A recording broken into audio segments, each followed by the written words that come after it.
Introduce yourself. Name's Darrell Bishop. Okay, and what type of dealership did you visit? I went to a Chevy dealer last night. Okay, great. Tell us about it. Kind of felt like I went into the twilight zone for dealerships, if you ask me. Can't wait. First, I'm driving almost brand new Mustang that's pretty well decked out. So when I drove in, I'm wearing clothes I'm wearing like this. I still have a name tag on. Didn't take it off. Uh-oh. The only thing I did was loosen up my tie. Yeah. Make it look like a businessman kind of thing. Yeah. And this little short gal named Patricia walked out the front door just as I got there, and walked right up to me when I got out of the car and introduced herself. She kind of used the proper line. She handed me her card, and she introduced herself, and she said, well, your name must be Darrell. And I said, oh yeah, I just come from a business convention downtown, but I was looking for a car. So I said, and so she started to say something, so then I cut her off, and I said, well, first of all, can you tell me where your restroom is? So she said, no problem. She was very nice. She turned around, led me in, showed me where the restroom was. She said, I'll be standing out here. So I anticipated from the learning we had that since I've already made it easier for her, I've gone into the business, she would want to set me down and talk to me. Right. So I come back out, and I made a note about there's a Camaro sitting in there that I liked. Yeah, that was a pretty Camaro. That's what you're talking about. Yeah, it's gorgeous. Well, actually, before I bought the Mustang, I was really out to buy the Camaro from that same dealership, but I ended up in the Mustang, so there's a story there to itself. But anyway, I just followed her. She's leaving, so I follow her. She goes right out the door. I follow her right out the door, and she's kind of talking to me about, well, what's your situation? And I says, well, I'm really looking for a car for my mother-in-law, and this is actually true. I really am. So I'm hoping my first car I sell is to my mother-in-law. But anyway, she just told her car out a week ago, and I need to replace her car, and she's 74 years old, so I'm kind of looking for a car for her. And well, what kind of car she have? I said, well, she had a Mercury Marquis. And she goes, oh, well, the closest to that is that Caprice there. Right. New Caprice. She pointed at this new car sitting out front. And this lot now, you understand, is packed with new cars. Almost not enough room to park your car. Right. There's a customer. Wow. And in the business was what I assume was the sales manager who sat behind the desk, and her. And that was the only two people in the entire business. And the parking lot was kind of dim. It was going to start to get dark. The lights weren't on. So she just walked me right, while she's talking to me, she walked me right out, put me in a cart, and started to drive off with the cart with no concept of what I was looking for. So basically I said to her, I said, well, my mother-in-law is elderly, and she kind of really wants a full-size car that has a frame on it. That's kind of, and something easy to get in and out of because of her age. You got anything like that? And she kind of hesitated for a second. I said, well, how about used vehicles? You got any used vehicles? So she drove me right over to the used car lot. I got out with her, and she walked across in front, and there was actually another salesman in there evidently, because he walked out the front door and he saw me with her, and he went right back in. And the interesting thing I remember about that place was that there was a female mannequin standing there that had a handlebar mustache. I could not quite comprehend it. That's You're kidding me. Halloween, I don't know. Okay. I couldn't quite comprehend it. It just looked really out of place, you know. So she walks me out there. She takes me back to Impalas and Caprices that are used. And so I says, well, don't you have anything that's full frame? She said, well, no, they don't make full frame cars anymore. Unless you're buying a Camaro or a Corvette, there's no full frame cars anymore. They're all the front wheel drive vehicles. So I look at it, you know, and I says, well, she got a $18,000 settlement from the insurance company, so that's her market, right? So there's two cars sitting there. Well, there's actually three of them, but there was two there. So when I told her the $18,000, she took me to the one that was $17,500.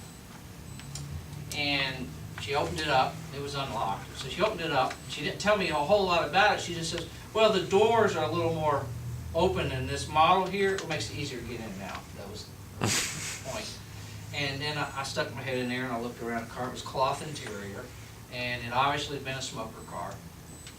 So I says, well, no, this this is not what she's, I mean, the car she had leather and everything else, and she's not a smoker, and she wouldn't like that scent that's in there. But how about this one over here? And it was 18,895 on the tag hanging on it, right? So I figure, you know, I've already told her I got 18,000 cash. Exactly. Right? Right. The car is only $800 out of that price. Right, exactly. So I went over there and I said, well, this is nicer. She might like this. It's got leather interior. It has all the bells and whistles and stuff because it was a little fancier car. And it was a 2010. That's what she wrecked, was a 2010. So I kind of opened the door for her. Exactly. To say, well, you know, if this is what you're interested in, you know, then start talking about that. Because she already knew what I had for money. She already knew what I was looking for. And she already knew who I was buying for. And so right about that time, just about the time I said that this is good, looks okay, it started raining. And then she just basically abandoned me. When it started raining, she started walking towards the front of the used car area where the cover was. And I closed the door of the car and followed her. And she walked back across and got in the car, and she says, oh, I'm sorry, this one doesn't have a windshield on it. The used car people have a windshield on it. And then she rode me back over, and then she handed me a card and said, well, if you want to bring your mother by to look at it, let me know. You're kidding me. She never got my name outside of what she saw on the tag. She never got any information from me. She never sat me down. She never talked to me about anything else.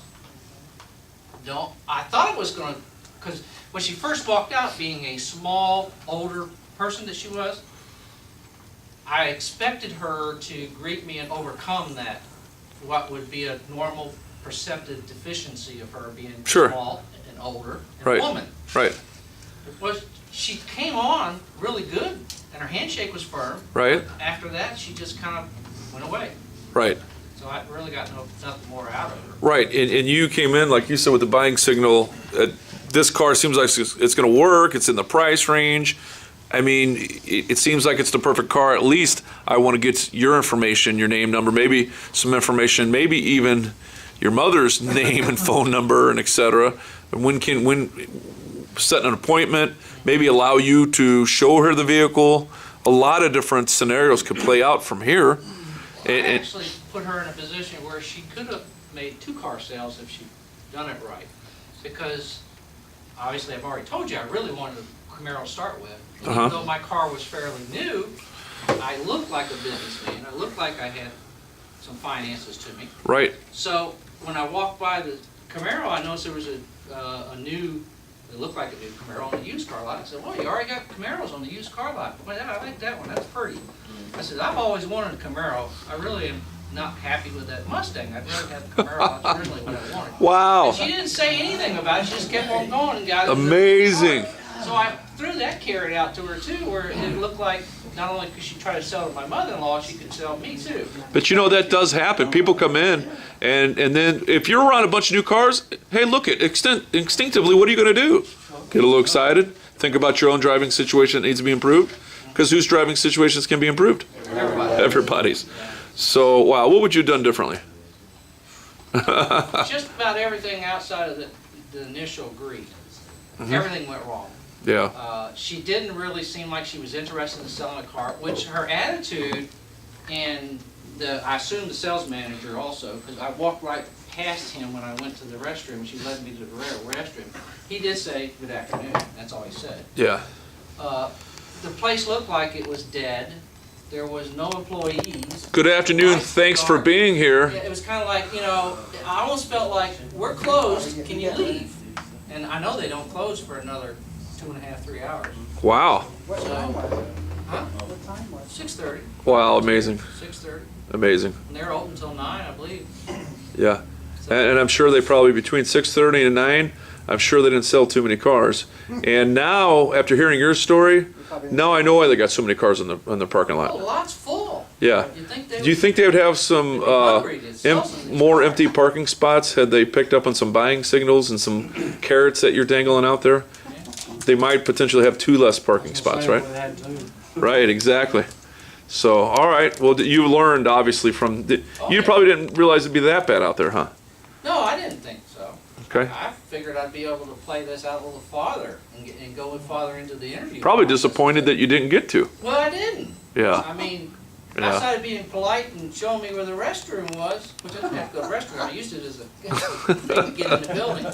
She just And then- forgot me at that point. But yet she took you right back outside. Right back. You know, And then- she had control of being inside. Hey, while we're here, why don't we go ahead and sit down and determine your wants and needs? And by the way, who else in the household? Who's next? Well, I really like this Camaro. Yeah. She didn't tell me anything. When Yeah. I came out of the restroom, she's standing there and she just started walking to the door, and I instinctively followed her because she was a salesperson. Amazing. Okay. Round of applause.